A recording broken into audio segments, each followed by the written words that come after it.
Pornography film তৈরির অভিযোগে বলিউডের জনপ্রিয় অভিনেত্রী শিল্পা শেট্টির স্বামী রাজ কুন্দ্রাকে গ্রেপ্তার করা হয়েছে কিছুদিন আগেই।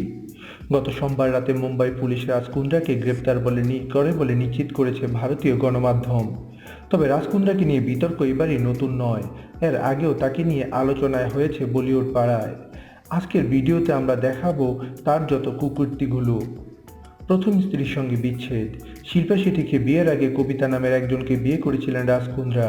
এক সাক্ষাৎকারে তার প্রথম স্ত্রী দাবি করেন শিল্পার জন্যই তার সংসার ভেঙেছে। তবে রাজ কুন্দ্রার মতে তার সঙ্গে প্রতারণার জন্যই প্রাক্তন স্ত্রীর সঙ্গে বিচ্ছেদ হয়েছে। আইপিএল বিতর্ক। ইন্ডিয়ার প্রিমিয়ার লিগে রাজস্থান রয়্যালসের মালিকানা ছিলেন রাজ কুন্দ্রা, কিন্তু তার বিরুদ্ধে ম্যাচ পাতানোর অভিযোগ উঠে 2013 সালে। সেই ঘটনার প্রেক্ষিতে 2 বছরের জন্য নিষিদ্ধ হয় তার দল। প্রতারণা মামলা। 2017 সালে শিল্পা শেট্টি ও তার স্বামী রাজ কুন্দ্রার বিরুদ্ধে প্রতারণার অভিযোগ তোলেন রবি মোহনলাল ভালতেনিয়ান নামের এক টেক্সটাইল ব্যবসায়ী। অভিযোগে বলা হয় 2015 সালের মে মাসে প্রতিষ্ঠানটির সাবেক চিফ এক্সিকিউটিভ গৌরব গর্গ বেস্ট ডিল টিভির সঙ্গে বালতিয়াকে চুক্তি করতে বলেন, কারণ সেখানে শিল্পা ও রাজ কুন্দ্রার মতো তারকারা যুক্ত।